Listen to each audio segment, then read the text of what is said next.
Passons maintenant à la revue de presse. Bonjour Axel May. Bonjour. Et nous commençons votre revue de presse, la seconde de la matinée, par ce coup de projecteur sur les élections suédoises, élections dimanche prochain.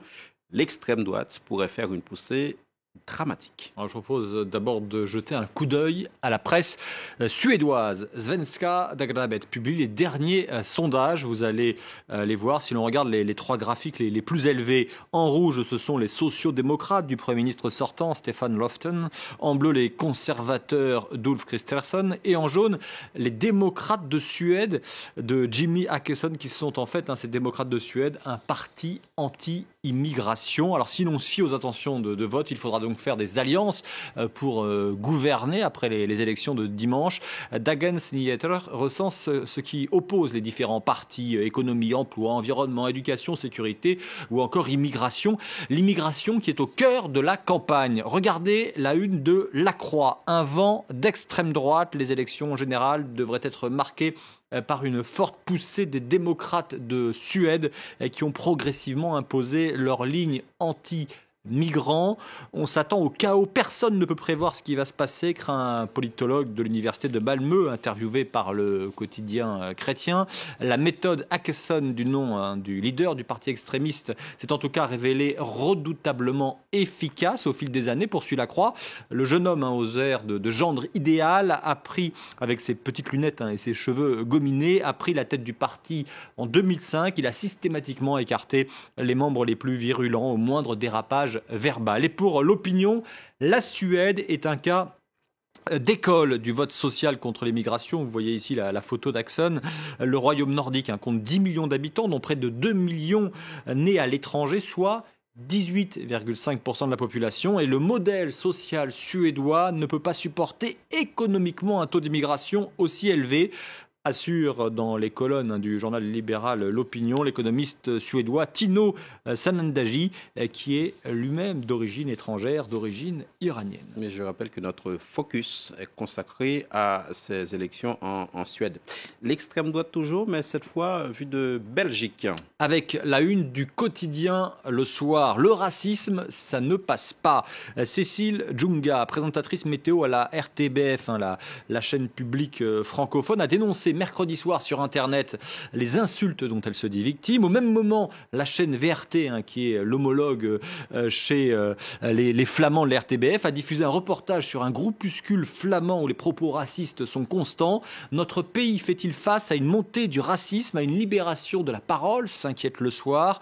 Une dame a téléphoné à la météo pour dire que j'étais trop noir, qu'on ne voyait rien à l'écran, qu'on ne voyait que mes vêtements et que je ne passais pas bien à la télé parce que j'étais donc trop noir et qu'il fallait me le dire, explique Cécile Djunga, qui fait la pluie et le beau temps, c'est pas moi qui le dis. C'est la dernière heure de Belgique, et la dernière heure rappelle que Cécile Djunga ne s'attendait pas à un tel battage médiatique autour de son cas. Cela me donne de la force, déclare-t-elle. Emmanuel Macron, Angela Merkel, aujourd'hui à Marseille, et la Provence qui se demande, mais qu'est-ce qu'ils viennent y faire ? Oui, que viennent donc faire Macron et Merkel? Vous allez voir cette une. Emmanuel Macron imaginait ouvrir le chemin d'une refondation de l'Europe, écrit la Provence dans son édito, face à la progression des partis populistes ou eurosceptiques. Le président semble de plus en plus seul sur cette voie, écrit le quotidien provençal. Il veut lutter contre la fracture entre les progressistes et les nationalistes, et on voit bien quel rôle peut jouer Marseille là-dedans, poursuit la Provence. La ville-monde, creusée d'une Europe du Sud et sédimentée par l'immigration, servira de signal politique commode, conclut le journal. Libération publie ce dessin humoristique sur la venue de Merkel à Marseille pour rencontrer donc Macron. On y voit Merkel et Macron en jardinier avec en guise de plantes des bras extrémistes qui poussent, et Merkel qui dit foutu pour prendre le mot exact, changement climatique. Terminer votre revue de presse, Axel.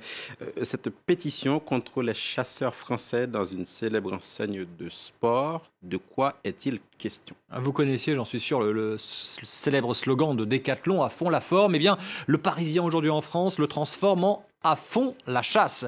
À la veille de l'ouverture de la saison dans le sud de la France, une pétition réclame la suppression des rayons consacrés aux articles de chasse dans les magasins Decathlon. La pétition électronique a récolté 27 000 signatures. Dans les colonnes du journal Aujourd'hui en France, un administrateur de la Société pour l'étude et la protection des mammifères estime qu'il est inacceptable qu'une enseigne de sport généraliste comme Decathlon fasse la promotion d'une activité consistant à tuer des animaux pour le plaisir. Fin de citation. La chasse est une activité légale, répond le président d'une fédération départementale.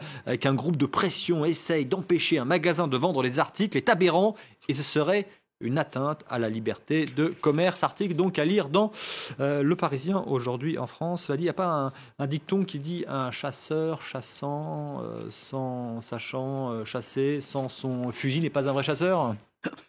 Je vous laisse vous débrouiller avec votre beau mot, mais merci tout de même, Axel. Mais c'était la revue de presse à retrouver évidemment sur le site france24.com. On va marquer une très courte pause dans Paris Direct.